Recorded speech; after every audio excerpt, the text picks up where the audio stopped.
Good evening, Professor Rodriguez. Hope this finds you well. August 6, 1945. The United States drops the first atomic bomb on Hiroshima, Japan. 3 days later, a second bomb on Nagasaki, Japan. This ended the Second World War.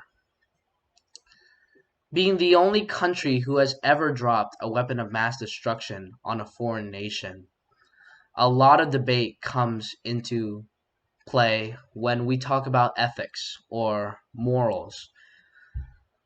Some people would argue that the bomb was not necessary. The bomb was just a test of military strength. Some would say that the bomb was not necessary because we could have invaded Japan. We could have stopped millions of innocents from dying without dropping the two bombs. Or we could have negotiated peace. I tend to disagree. I believe that the dropping of these two atomic bombs were necessary to end World War II, to end the long war that tore the world apart. And this is why I believe that.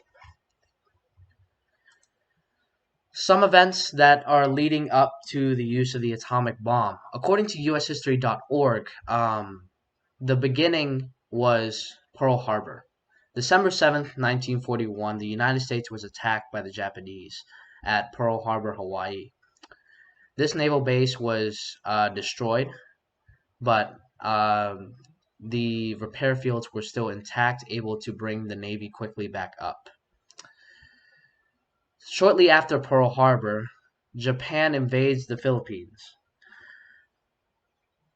Overall, overrunning the Philippines, the Japanese captured many POWs in our garrison there.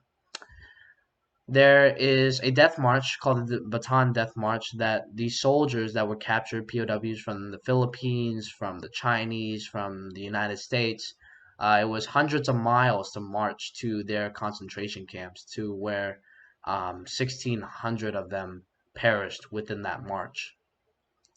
Shortly after the Philippines was taken, the island hopping campaign began with U.S. Marines and U.S. Army forces basically island hopping, hence the name, going from island to island, capturing it, burn out the enemy, defeat the enemy in each island until we got close enough to mainland Japan to start our bombing raids.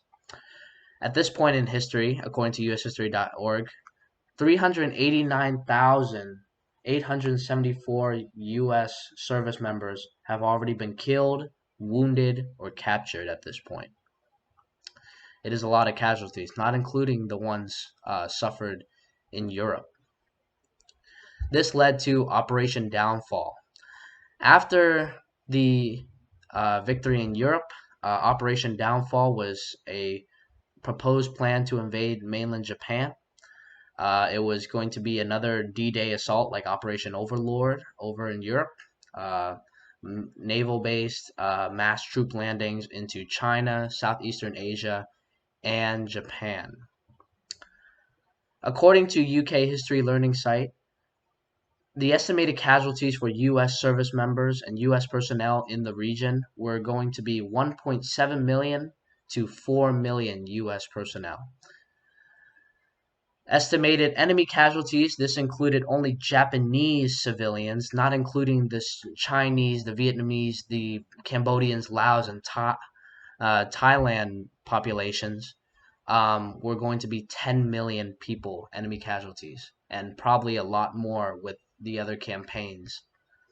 This would also extend the war about 4 years, 2 to 4 years, depending how hard the Japanese were willing to fight, and they have proven to fight without surrender. Hence their kamikaze bombers, their suicide bombers, and other things that proved to the U.S. military that this was not going to be an easy fight.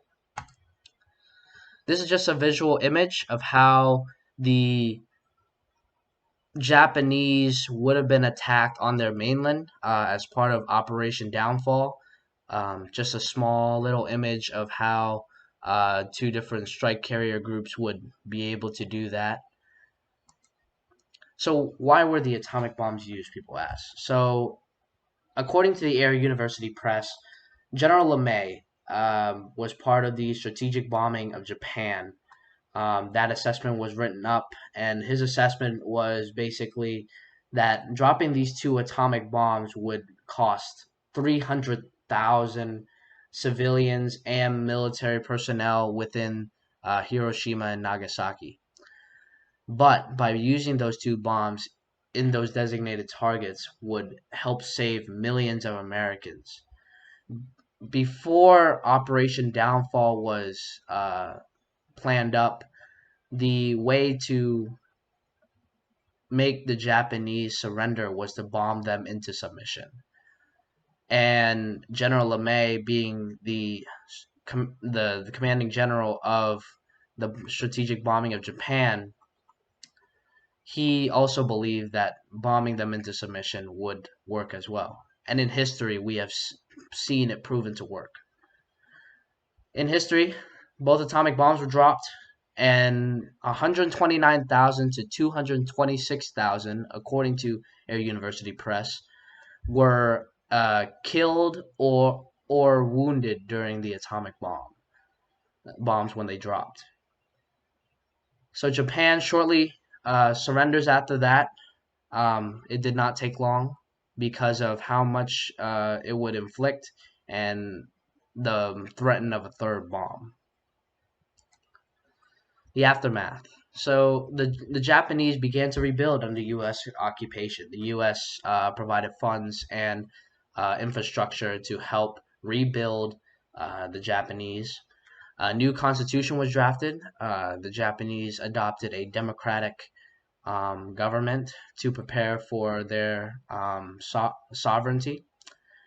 And the occupation ended finally in 1952, according to Britannica, because of the Soviet Union not allowing to end occupation until the government was completely formed.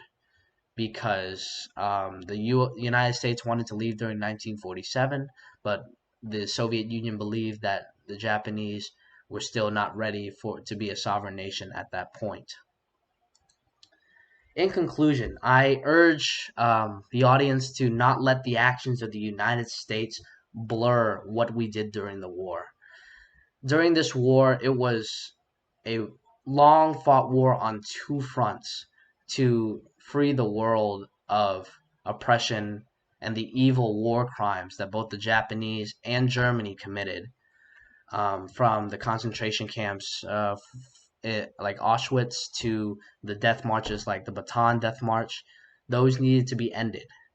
And I would rather have you embrace those who had the courage to do what was necessary to end the war. We were attacked and we retaliated. But the bomb also saved lives on both sides.